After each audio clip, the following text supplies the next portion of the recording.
Welcome back to HIVEMIND Unlimited. And welcome to How Did It Age LA edition. Woo! No green wall! We're in Los Angeles, California, and we're joined by Eden Burke. Burke. This is our movie segment where we watch old movies and see how they've aged with modern context. Today's movie is Kill Bill. Volume 1. By Quentin Tarantino. It's his 4th movie ever. 2003. Correct. It's produced by a guy named Harvey. Oh, shit. Oh, yes, uh-oh. It's the bad one. Yeah, it's exactly what you're thinking about. Not Two-Face. Not Harvey Milk. No, he was a good gay one. Good gay guy. Good gay guy. Great gay guy. But that's not the movie we're here to talk about. We're here to talk about Kill Bill, which stars Uma Thurman. Yes, and Lucy Liu. And there's lots of blood. Oh, yeah. Lots of it. Oh, yeah. Coming out of blood. all kinds of places. Mm-hmm. Let's get some context, Graydon. All right, this is Quentin Tarantino's 4th movie. It made hella bucks. I think it had a $30 million budget and it made $180 million. Pretty good. That's pretty good. It's decent. It is inspired by 70s exploitation films and martial arts movies, obviously. I picked up on that. Yeah, if you've ever seen any of those, you could tell really just in the first scene sound effects. I think you pointed it out when she hops over the coffee table. It goes... Every little motion has like a Mac from Always Sunny karate noise. I love that the aerodynamics on the turn of a blade. Yeah, it's incredible. It's hokey, it's strange, and it's pretty universally beloved. It has an 85% on Rotten Tomatoes. It has an 8.2 on IMDb, a 69 on Metacritic, and Roger Ebert gave it a smacking 4 out of 4 and said this movie isn't really about anything other than its humor and skill in its making, and that's what makes it brilliant. I think it's about true love. Really? Yeah. I think it's about women getting the revenge they've always deserved.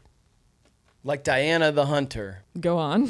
Diana the Hunter, she killed a bunch of bus drivers with a bow and arrow because there was bus drivers kidnapping women in Mexico. She just indiscriminately killed bus drivers. Not like the bus drivers who did it, but that's what revenge is. You know, it's as indiscriminate as the killing was before. Just for being a woman, people were getting killed. So Diana the Hunter killed people who were bus drivers indiscriminately. Pit. She hollowed their heads out too.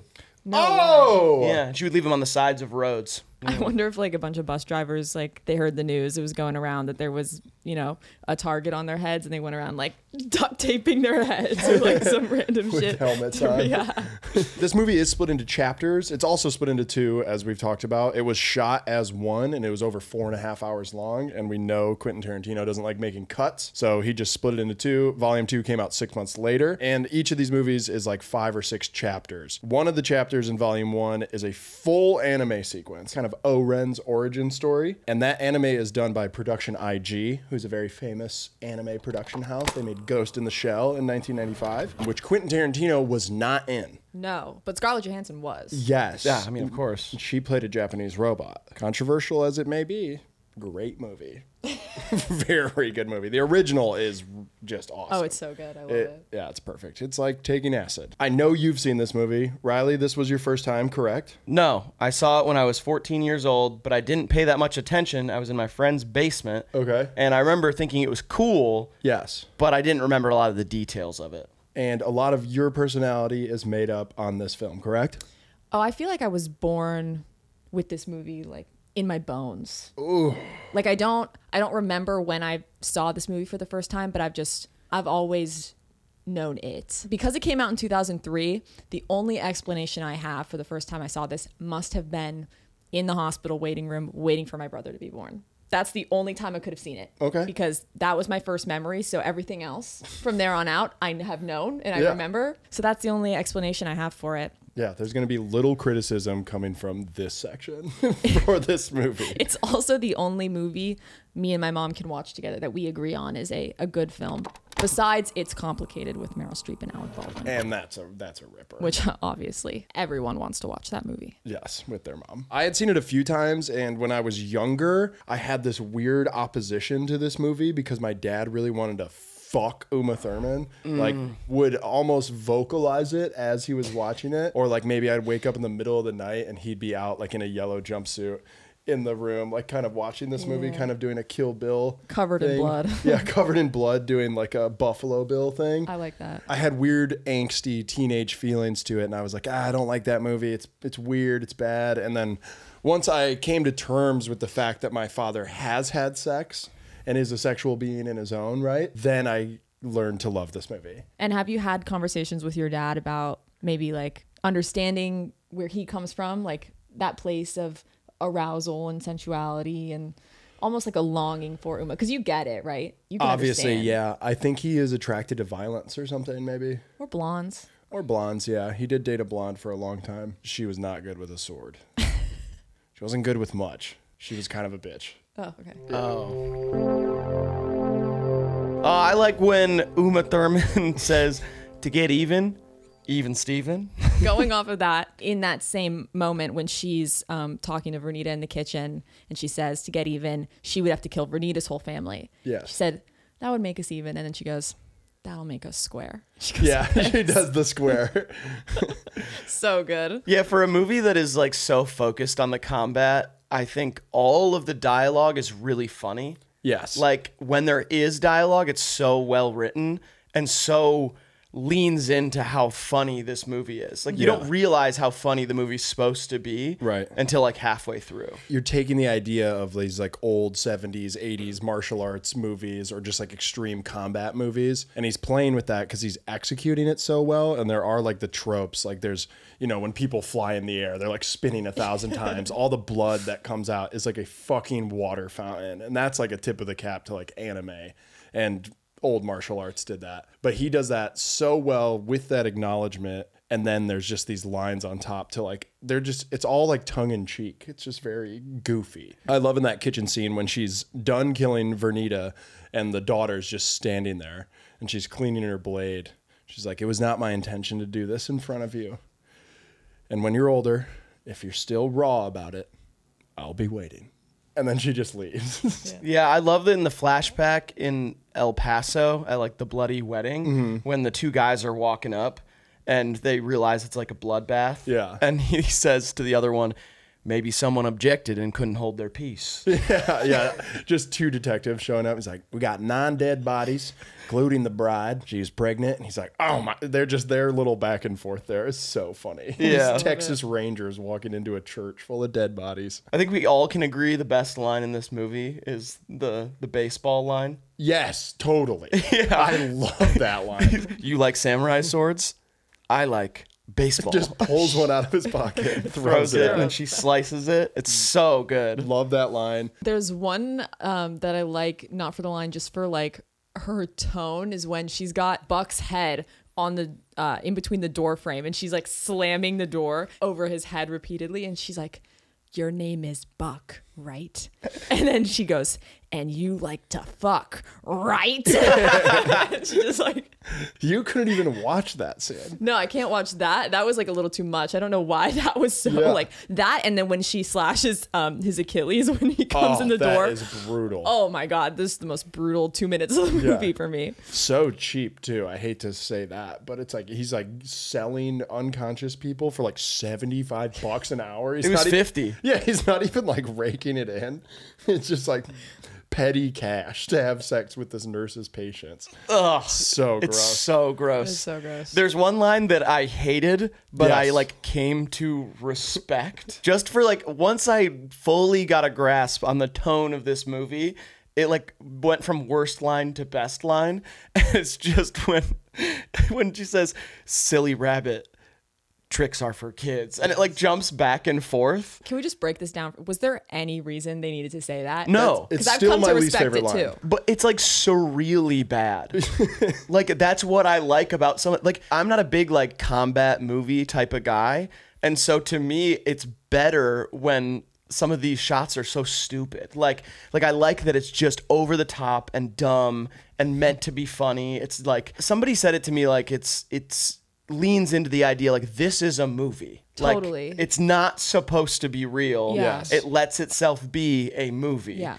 And that to me, I was just like, oh my God, they really just said silly rabbit. Tricks are for kids in like a heated combat moment. I think it comes from like two different places. I think it comes from one, Tarantino's like inspiration from all of these previous like samurai movies. Like even when she's flying to Okinawa and Tokyo and you see that plane, there's a string above the plane and like he wants you to see it. Like it's very, he doesn't really want to explain anything too much. Like everything is just as it is. And like for some reason, this movie is so standalone in the fact that like it just works. It works better than it does for any other movie to just be like completely over the top and campy, and I just love it. Yeah. Uma Thurman's character is just the bride. In this movie, Yeah, she's you don't just even the bride. get her name in there. Black Mamba. Right. Right. Which I did a lot of research to figure out if Kobe had the nickname first or Uma Thurman had the nickname first. And it's like around the same time. And I understand it's a snake. Like I get that it's not like it is. You know, but I was like, did Kobe start calling himself Black Mamba because of this movie? You know? Yeah. She's in yellow. She's killing everybody. True. Kobe was in yellow killing everybody. Not kill like physically, like I mean, you know. She shoots a mean 3-pointer. She was a slasher. Yeah. An elite defender. Not much of a shooter in this movie. Yeah. There's very few guns. I would also say that this is probably Tarantino's most colorful movie by far. Oh, but yeah, the color grading is wide. It like looks like a Wes Anderson movie at the beginning. Totally. Like the first chapter is like Wes Anderson-esque. Like that lawn is like so green. And when she's in the hospital, it's all so like washed out in like this dark like sewage. Yeah, it's green. Yeah. I wrote about that in the scenes thing. I was like, every scene is treated individually and so well that like there is no specific tone for the entire movie. It's like each chapter really has its own color palette. And I love movies that do that. Yeah, a fifth of it's just a cartoon. Yeah. It's crazy. He directs everything that he writes, but there's a few movies out there. I think there's like 2 or 3 that he wrote and did not direct. And he like trusted Robert Rodriguez, who's like also a very stylistic director, to do Dusk Till Dawn, which he starred in with George Clooney. And then he also crazy movie. And then he also had Tony Scott do True Romance. Yeah. And it almost feels like, even though it's Kill Bill was 10 years later, it's like very Tony Scott, like the action, the stop motion that like loses 2 frames. It's like you get like 1 frame a second. The color grading is like all very early 2000s Tony Scott vibes, which is, you can like see the influence coming from a lot of different it's places. very cool. And then the whole crazy 88 battle is just like black and white. So cool. And I like when it does that because there is unrealistic like physics and stuff like in the combat throughout the whole movie. But when it goes black and white, it almost gives it the excuse to do that even more. She's fighting 88 people, so that's already unbelievable. But it goes black and white, and then it like allows her to defeat all these people because it's just like it becomes so fictionalized or so like old school, and people are just like flying around. And I have a few lines left that I really liked when Buck like first gets in the hospital and the nurse is explaining the rules of this transaction. He says no knuckle sandwiches under any circumstances. And that line just made me laugh. It's like Buck just wants to go in there and punch her while she's asleep. It's like, what the hell? I love Go-Go's introduction when she's sitting at the bar chugging the beer and she asks the guy if he wants to screw, and the guy's like the most fucked up, ugly looking dude. He's like, ha, ha, ha, like laughing at her, and then she just... And she's like, now I penetrate you. And then fucking kills him at the bar with no repercussions. And then when she meets the bride, Uma Thurman, she does the little giggle on the stairs, which her character is just insane. I mean, also one of the most iconic lines when Oren and the bride have that big fight at the end and she, you know, takes her wig off. Oren gets that last line of like turned away from her. She says that really was a Hattori Hanzo sword. Yeah. I think that's awesome. It's perfect. I love her line too, where she like calls her out for being this white girl that can't handle the Japanese steel. And then after she lands like the pre-fatal blow, like one of the good first strikes that Uma lands, and she's like, then she just apologizes mid-fight. She's like, oh, I apologize. Like, you can't handle it. And Uma's like, accepted. And then they keep fighting, and then the wig pops The way off. she says it is so weird too. She's like, I apologize for what I said earlier. Yeah. And it's literally like, it was like 2 minutes ago. Like, it's like so funny, like earlier. Yeah. Like barely, but yeah. I really feel like looking back on it or watching this movie now over 20 years later, Lucy Liu is so slept on in this. Like, the initial conversation about it obviously is like Uma and everyone else, but her like whole monologue at the like little meeting or whatever, the council, that monologue is insane. Where she says she's gonna say it in English. So Yes. yeah, that's when great. she chops off Tanaka's head because he calls her like a half-breed bitch or something. She collects his fucking head. Yeah, That's what she collects does. it. And then at the end, she like exemplifies it with, if any of you bitches have anything else to fucking say it now. The fucking time. Yes, now's the fucking time. That just sets the tone for what you know Uma's going up against, is like this insane, sadistic lunatic. God, I love it. Oh, it's perfect. I'm gonna start with worst scenes, so cover your ears. Yes, please. Because I've got a few. Okay.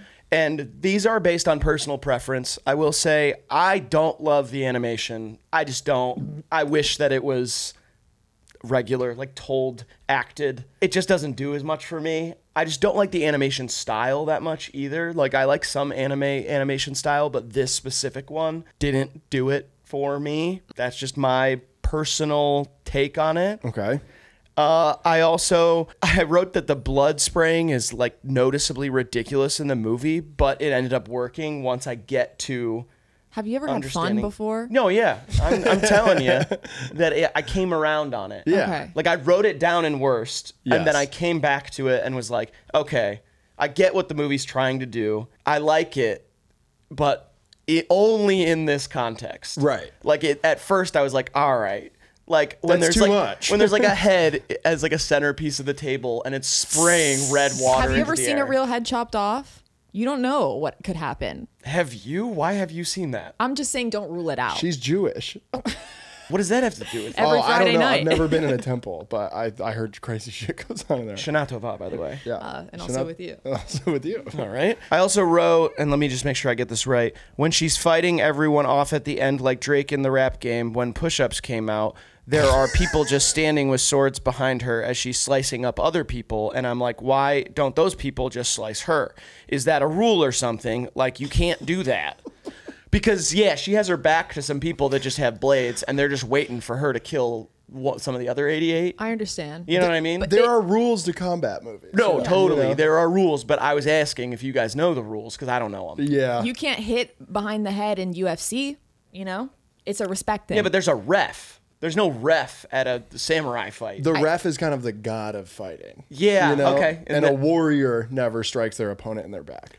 These are the answers I was looking for. Yes. And that's all. I mean, it doesn't have to be. We don't have to fight. You know what I mean? It's kind of Totally. like a bitch move. Like, I feel like you would not be regarded as like a hero or like a great samurai warrior if you're just gonna stab a bitch in the back. So Yeah. it's kind of like when Rick Ross started calling Drake white boy while he was in the midst of his Yes, big okay. feud. Yeah. That was kind of a slice in the back. All we had to Yes. do was just put it in terms that you could understand. Totally. I get it now. Completely get it. Or Kanye doing a Like That remix. Yes. Totally. Yeah. I don't really have any scenes that I think were bad per se. I think it's a pretty perfect movie. My biggest gripe is within a scene that I really love, which is the opening fight scene. When she's in the kitchen, she's going to fix her child's cereal, pulls out the box of Kaboom, and there's a hidden gun in there that she shoots at Uma and misses. And then Uma kicks the coffee cup and throws the knife, which is a badass way to kill someone. Yep. Can all agree on that. But how is this highly trained assassin going to miss a shot from like me to the camera? We talked about it. And I didn't like your excuse. I said the gun was in the cereal box. That's it. I will say, awesome that it's a kaboom box. Yes. Because the gun makes a kaboom sound. Kaboom! Kablammy! That it does. Kablamo. Yeah. But I will say, if you're hitting cardboard on the way out, that might change the trajectory of the bullet. Absolutely. Dude, they're like 2 feet apart. Do you guys understand 2 bullets? feet? All right, come on. Don't say that. We're talking about a Quentin Tarantino movie here. You can't say 2 feet apart. And she- Notice They what I gotta did? be together. Oh, yeah! Wiggle your big toe for me, Quentin. Give him that, Eden. That's how we're going to get the views. Why are my socks They're so dirty. What the hell? They're my socks. She also ducked out of the way to avoid it. Oh my God, they're so close. She didn't duck very much. Yeah. And it's like a wide miss.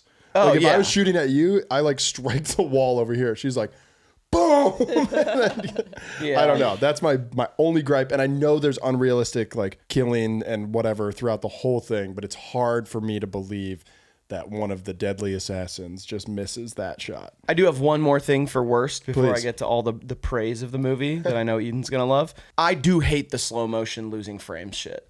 I know it kind of works for this movie, but I don't like it ever. Yeah, just like as a look. It's like just shoot it in 60 frames so it looks good when it's slowed down. There's so many moments that they're slowed down at different rates too. It like doesn't lose the same amount of frames every time, where like each slow motion shot looks the same.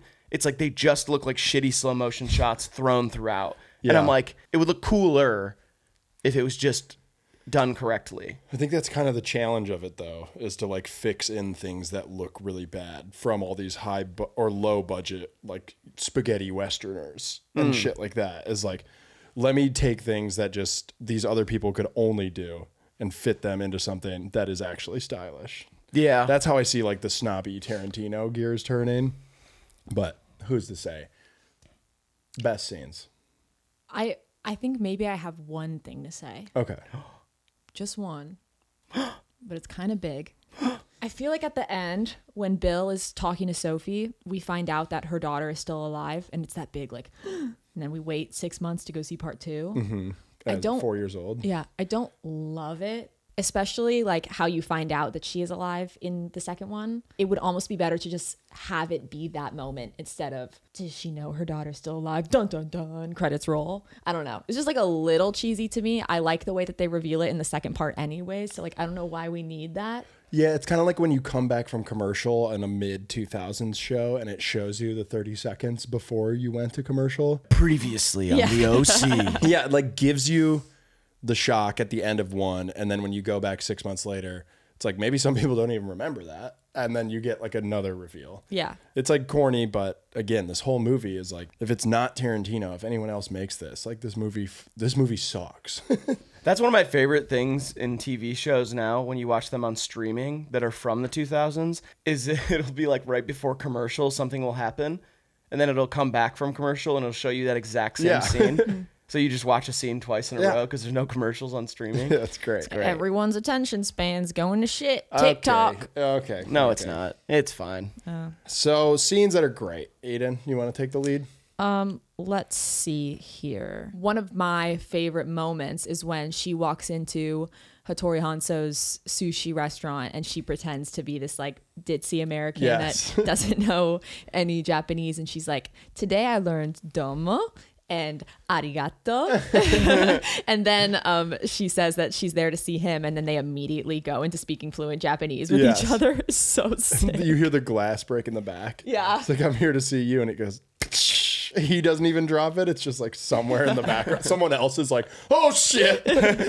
I love like a really concise scene is like when she first wakes up in the hospital, you get the shot of the mosquito in her skin, sucks blood, and then it's the firing of the gun that goes through her head, and then it like all like, and then she wakes up and then realizes she doesn't have her baby and starts crying, and then like has to fake back asleep. Like that 2 minutes tight was just so fire. And then if you extend that scene out to her like crawling out of the hospital, she puts on the shades, gets the pussy wagon keys, gets in the wheelchair, finds the car, and then the lane in the back seat, and like trying to will her limbs out of entropy is just awesome. That hospital scene might be my favorite. I usually don't like when movies are like out of order, but the way that this movie signifies that is great. Like she's driving in the pussy wagon away from the kaboom like house situation, and then you see her get the pussy wagon keys for the first time in the second chapter. Like that's really cool to me. It works and it's easy to follow. I think those two scenes are my favorite in the whole movie. Is the kaboom, like right at the beginning,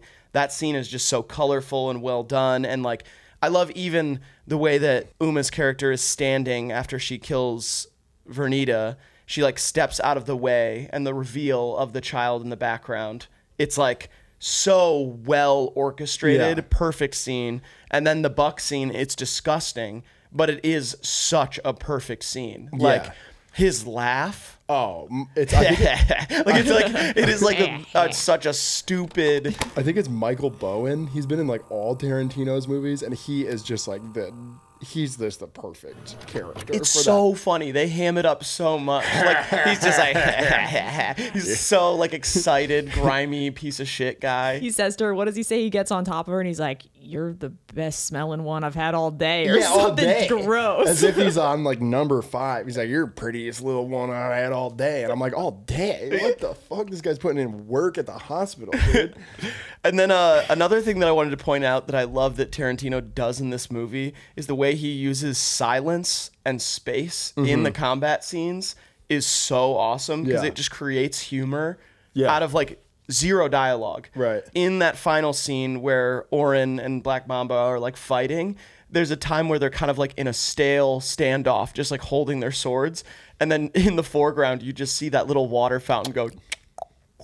And it literally made me laugh out loud. Yeah. And there's no, like, the idea to do that is hilarious to me. Yeah, it's awesome. Like, why? But it just works. Yeah, it's also, I don't know, it creates like this weird, like a serenity around it. Like it is this soft snow and this back of this like Japanese kind of traditional house. And then it's just like so peaceful besides these two warriors going at it. Yeah. Right at the beginning when she pulls up to Vernita's house, she like turns off the car and then she looks like right into the camera. I'm a sucker for a fourth wall break if it's done right. And that is bookend by part 2 in the last scene when she does the same thing. Yeah. I think it kind of plays into like movie within a movie. Very Brechtian. You guys can look that word up if you want. Yeah. But I like that. And in the second one, that's where she says, "Life moves pretty fast. Yeah. If you you don't stop and and smell look, the flowers, you might get your head you might, fucking if you blink, collected." You might miss it. Yeah. You might get your wig fucking slapped. Yeah. Might I get love wig too. split. I think it's really just a whole chapter of the Blue Leaves house when there's the punk rock band playing barefoot, and it's like this happy occasion. And I love when Oren has that sixth sense. There's the suspicion.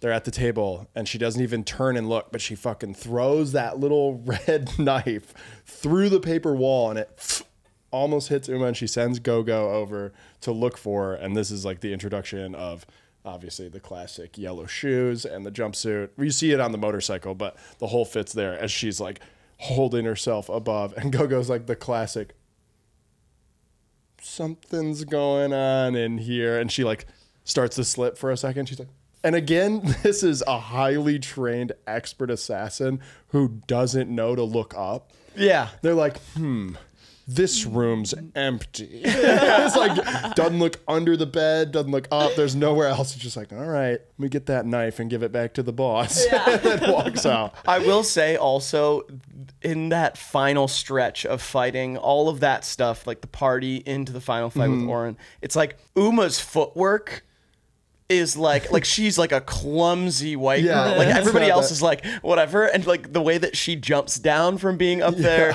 the way that she's standing off with Oren at the end, it's like she's like stumbling around, and I'm like, I have a hard time believing that she truly would beat them, but it's fine. It's like the movie has earned it by being campy the whole time that I'm like, okay, like she can be that. There are some other details in Blue Leaves that I really want to point out. There's the pool that she throws like the first victim in, like the first person she kills. Later on, after she runs up the railing, which is a classic samurai trope. Like I love the idea, like just alternative ways to get up places that are like a little sneakier and show like a little more finesse. Like instead of running up the stairs, she takes the railing. When she throws someone off that railing back into the pool at this point is fully red. Yep. I love that detail's in there. You know, when you twist someone's arm in a karate movie or something, or a martial arts movie, and they flip and fall, they're usually just dead, no vocalizing, unconscious. When it's a room full of everyone she's defeated, no one's dead. Like a few people are dead, but the whole room is filled with people going, "Oh, oh," and they're like, there's the one guy like slipping on his blood. They're like crawling around, and she says, "For those of you still alive, you can leave and take your lives with you. But the limbs I've taken, leave them. They're mine." And then the last detail in there is when she does back into that room, and it's like the final 8 people she's about to fight, and they kill the lights, and that fight is just all silhouettes. Love that. That is just like so beautiful, so crazy cool. Another scene I love is when she's facing off against the kid and starts chopping his sword down. Yeah. And then she spanks him and tells him to go home to his mother. This is what you get for messing with Yakuzas. And before the fight breaks out, when the suspicion is still twirling and stuff, she like sneaks into the one room where there's just like, it's like the lawyer character and a few other of Oren's like baddies hanging out, and they just have a hired Charlie Brown. They just have the one guy in the Charlie Brown like whatever the outfit, and they're just like drunk, like Charlie Brown. And she's like, and then the fighting starts. It's like, what the fuck kind of sickos are these?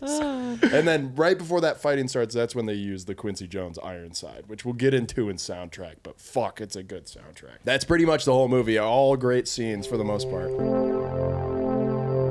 More guns. It's a lot of knives in this movie, not a lot of guns. I think there's only the Kaboom cereal box gun. Yeah. And I think nowadays, that's just so unrealistic. Yeah, what's that Angelina Jolie movie where she can twist the bullets? Mr. and Mrs. Smith. No, that's badass too, though. Maybe it's not. Maybe she's not in it. But you know what I'm talking about, where they twist the bullets? Would you like her to be? Yeah.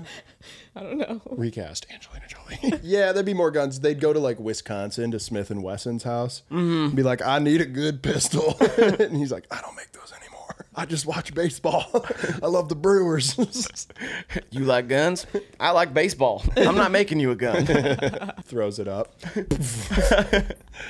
I really just have that it probably would be less badass. People don't nearly have as much blood as they used to back then. No, yeah. We're thin-blooded liberals now, right? And I'm anemic as hell, so. Fuck. Yeah. I mean, they probably wouldn't have taken her babies. It's super, you can't.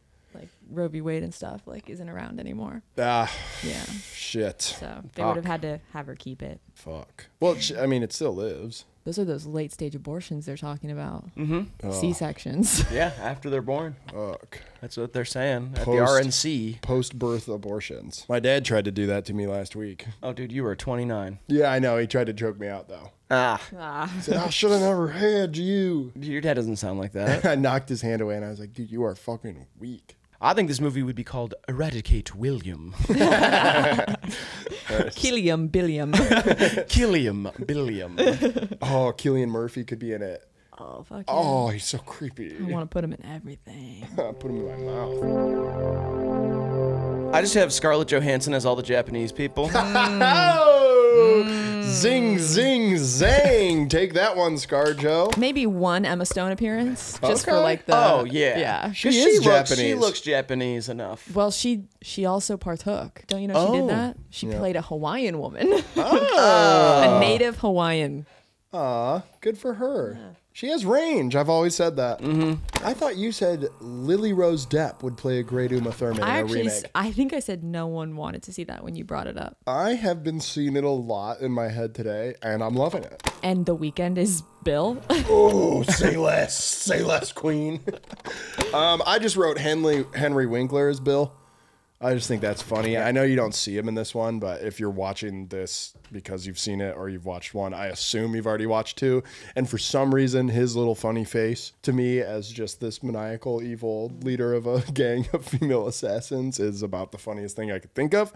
I wanted to recast all the Vipers, but I ran out of bandwidth, and I just kept fixating on Henry Winkler and Lily Rose Depp. Why don't you recast all of the Crazy 88? All 88 of them. Riley did that with ScarJo. Yep. Oh, right. They're all going to be okay. That's a lot of special effects. Oh yeah. No? No, just tripod shot, and then she just kind of steps over. It should be fun. I'm sticking with The Weeknd playing Bill, regardless of who Uma Thurman is. I think he would love to play that role. Oh, he would. This is me at my most masochistic. How did she survive the headshot? No one? She gets shot in the temple, dog. Was that a temple? Yeah. I thought it was just like a I party. think it was a church. Yeah. You guys are funny and good. It's like all good stuff, man. All right, well, you guys sucked at that, so let's do the soundtrack, I thought right? we did good. I said a you good said thing. ScarJo. That's a good joke. Oh, and Henry Winkler's not funny to look at. You said Henley Winkler. I don't know who Henley Winkler is, Don but Henley Winkler. Don. Okay, Henry Winkler in a Henley, Yes. and he looks hot. The 5, 6, 7, 8s perform in this. That's the band that's performing At the Blue Leaves house. Yes. Oh, cool. All right. And they are a Japanese rock band from Tokyo. They first started performing as a quartet, and they've toured the world. And according to Quentin Tarantino, he discovered their music hearing it in an urban clothing store in Tokyo. That's his words. Okay. He said urban clothing store in Tokyo. What's wrong with that? I'm just saying that Quentin Tarantino said that. I went to Okay. Urban Outfitters today. Yeah. Yeah. And he apparently asked if he could purchase the CD from the store, and they said no. And then he offered them double price of the CD, and they said yes. Oh, nice. Hey, you know what? That's what I like about countries outside of America. Everything's for sale. You just got to haggle. I just love that he was like, $10 for the CD. And they were like, no. He's like, $20 for the CD. And they were like, absolutely, Mr. Tarantino. And then he got connected with the band and cast them in the movie. Yeah. I mean, there's a ton of good, real Japanese rock bands in this. The whole thing's done by the RZA, which is Wu-Tang Clan, who obviously have this symbiotic relationship with martial arts. 36 chambers. Wow, wow, wow, wow. That's how their songs usually start. That wasn't offensive. I apologize if it was. And But you're saying it's not. It's it not. wasn't. It's not offensive. but if it offended you, my fucking bad. Yeah, that's fine. Wu-Tang Clan is a bunch of Japanese guys who make rap music. Yes? I don't know. Or no? I can't call it. I don't want to say it. Nancy Sinatra is not. Nancy Sinatra's not. It's a great opening tune. And it is probably the best opening song of all time. It's up there. I love the use of Quincy Jones's Ironside, as I alluded to earlier. That's that that crazy noise that happens like when shit is about to go down. I think they use that a couple times. It's actually it's every time that Uma sees the face of an assassin is when they use that. Nice. Yeah. And then I also love Bernard Herrmann, Twisted Nerve. That's the Yes. whistling sound Yes. in it. That It's like scene an is- original composite, like an old classical thing. That scene is just electric. And then obviously reprised for Chill Bill by Rob Stone. Yeah. That character, the California Mountain Snake. So that character that's whistling, the California Mountain Snake, is based off a 73 exploitation film that the main character is mute and has an eye patch and like seeks revenge on all these people that have done her wrong. A cool little, nod to source material, which this movie is full of. That being said, I also love the Isaac Hayes needle drop that comes in when she's in the wheelchair, like kind of looking for the pussy wagon at first. When that song hits for some reason, it just like ramps it up. You're like, oh, we're on the move here. Yeah, it's like it just gets me going. Like I got so hyped when that came on. A lot of momentum. Yes. One tiny plot hole there. She does sit in the back of that car for like 4 hours, it says. What kind of hospital are we running in there? First off, people are getting fucked for $50. Second off, there's a dude with his tongue bit out, unconscious in that room. Another person dead. No one's like, oh yeah, this dude's dead. Maybe we should check his car or something. Like, how do 4 hours go by and she sits there? Well, she had sunglasses on, so they probably, if they passed her, they probably just didn't know who she was. Yeah, that's a pretty good disguise. Yeah, true. Anyway, excellent soundtrack. Absolutely love it. This might be the best soundtrack. This beats School of Rock in my mind. Hey now. Yeah, I agree. It's really fucking good. Yeah, because this one uses music in a different way. Yeah. Like, I loved when I looked up, like, the Ironside thing being used for a specific thing. Yes. And that whistling thing just being like, there's so many things that are made iconic by just their employment in the movie. Yeah. Like, where they choose to use these things, like, make the movie stand out. There's a lot of stuff like that. Even the costuming is like that. Yeah, I even love, like, there's this, we talked about it, the song that is there when Uma meets the swords, like when she goes up there, it's like kind of like, it's almost like angelic. Yeah, it's like angelic. It's like you'd Come to picture God. children in the fields of heaven, like skipping around. It's like almost too cute for the moment. Oh, Yeah. But it's not even, it doesn't imply like the mission or anything. It's just like very serene and happy and cute. And it's so strange. And then you have the baseball line that like kind of breaks it out. I also feel like with the music in this one, and then obviously in part 2, it becomes like a little more apparent within the actual film. There's like a lot of Western influence. Yes. I feel like, what is that instrument called? Oh, just the. They got a bird caller and Do the thing. You used to do that. No, you did like a squirrel. What? You used to do a squirrel sound. What the heck? You would go. Yeah, it was like that, but it was better. What the hell? punching You yourself. used to do that. That was your thing. What, a squirrel You sound? were the squirrel boy. Okay. Well, I love the nod to Western stuff too.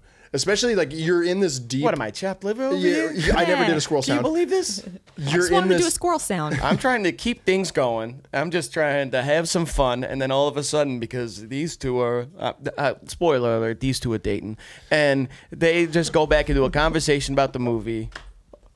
It's ridiculous. I just wanted to hear Squirrel Boy do the squirrel thing. I just want to hear him do a little rodent sound. You know what I'm Yeah, saying? there's nothing wrong with the little rodent sound halfway through the video. Are we halfway through? Can I have your nuts? God, I hope so. I also love the use of Western music. It does become more apparent in V2. We're in Hattori's house, which is this traditional Japanese house, and he writes Bill on the window. And you'd expect it to almost go into like kind of a Japanese style of music, but instead it just slips into like bam, bam, bam. It's cool. I love how he mashes like the exploitation, violence movies, martial arts, and the spaghetti westerns into something 2003. It comes together so perfectly. Yeah, those Yeah. all make sense, and it's like, why did no one do it before? Yeah, it's like when he put the Rick Ross song in Django. in Django. Yeah, exactly. I feel like I had barely seen it. I saw it when I was 14 and didn't pay that much attention. Yes. I have not seen Volume 2, and I know that I need to, but I haven't yet. But I would say I already want to watch Volume 2, and you should watch it if you have not seen this movie. Yes, I think we will be watching Volume 2. Right after this. Yeah. And we might have to make another video because if you guys thought I had a lot to say about this one, just wait. Oh, she's asleep. Would you recommend it to someone, Eden? Of course I would. Oh, but nice. Now that I really think about it, I don't know if I trust everyone with this movie. Yeah.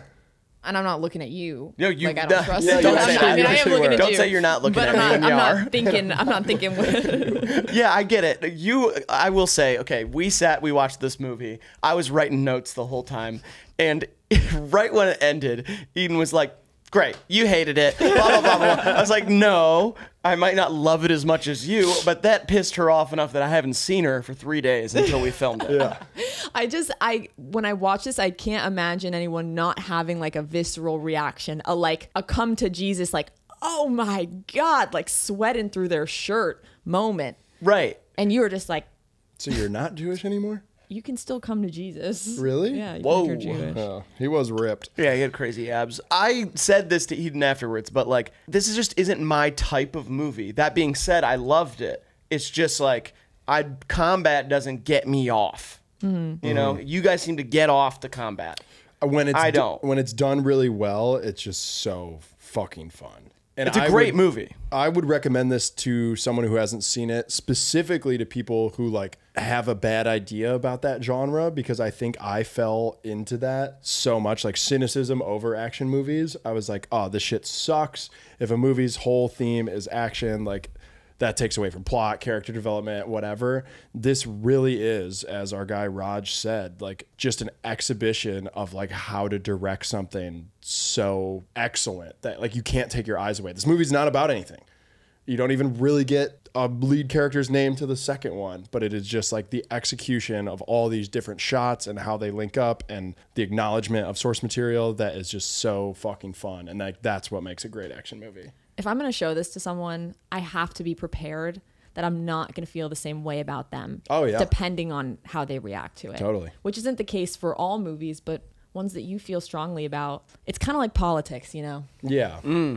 If we're not agreeing on that, then there's just a moral compass that we're Yeah. not aligning on. So Totally. that's how I feel about that. I feel like we're great friends, even though you're a Republican. You know what? Yeah. I mean, yeah, I feel like we've set aside our differences, you know? I go like this with my pants. I'm just wearing red. I gave it 4 stars and said, Tarantino with another feat of cinema. You fucking, that's fucking feet. Feet is spelled F-E-E-T, by the way. Nice. There is feet. There is feet. If you were wondering about the feet, there are feet. Have you reviewed this before? I have. I reviewed it a few days ago when we watched, and I'm going to read it aloud to you now. Yes, please aloud. 5 stars. I feel so strongly about this movie all of the time. It like weighs on me daily. I feel so lucky to be so passionate about something, even if it is just this one film. My heart bleeds for it, and it hurts to love so much. Thank you, Eden. And now you. I have 4.5 stars, and I said, damn, might be Tarantino's best.